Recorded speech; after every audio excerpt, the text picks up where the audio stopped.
এই 15টা দাবির সঙ্গে এই দাবিটাও আমি অনুরোধ করব যুক্ত করতে, যে যারা জমিতে কাজ করেন জমির মালিক না।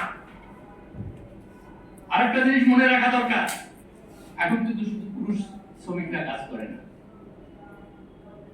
নারী শ্রমিকরাও কাজ করেন, এই কথাটা মনে রাখতে হবে।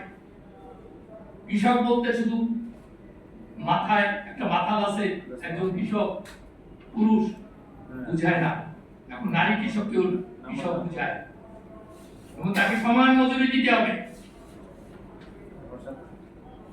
এই বিষয়গুলো আমাদের ভাবতে হবে এবং সর্বশেষ আমি যে কথাটি বলে শেষ করব, এটাও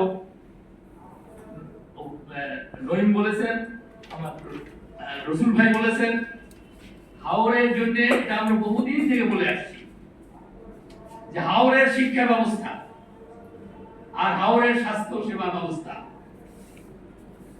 এটা অন্য জায়গার মতো হবে না। হাওরে মোবাইল হাসপাতালের ব্যবস্থা থাকতে হবে।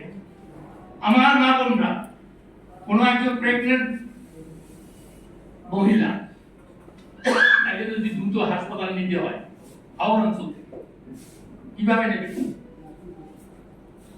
এইরকম সময়ে যখন বন্যায় হয়ে গেছে,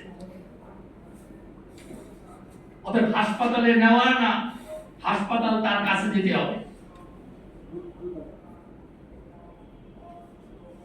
আমাদের অনেক কিছু, আমরা প্রযুক্তির কথা বলি, অনেক ইনোভেশনের কথা বলি। এই ইনোভেশন আমাদের,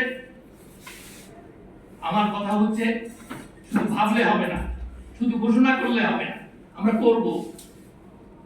এই করব না, আমরা করছি। যেটা আমরা মনে করি যে করা দরকার, সেটা কালকের জন্য না, আজকের থেকে শুরু করতে হবে। This should be the policy. Nothing should be left for tomorrow.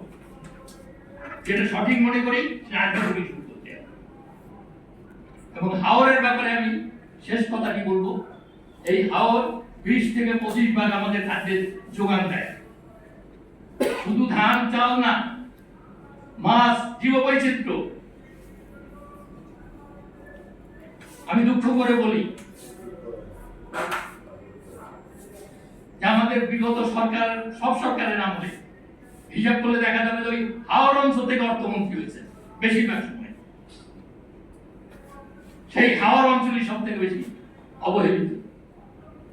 তারা নিজেদের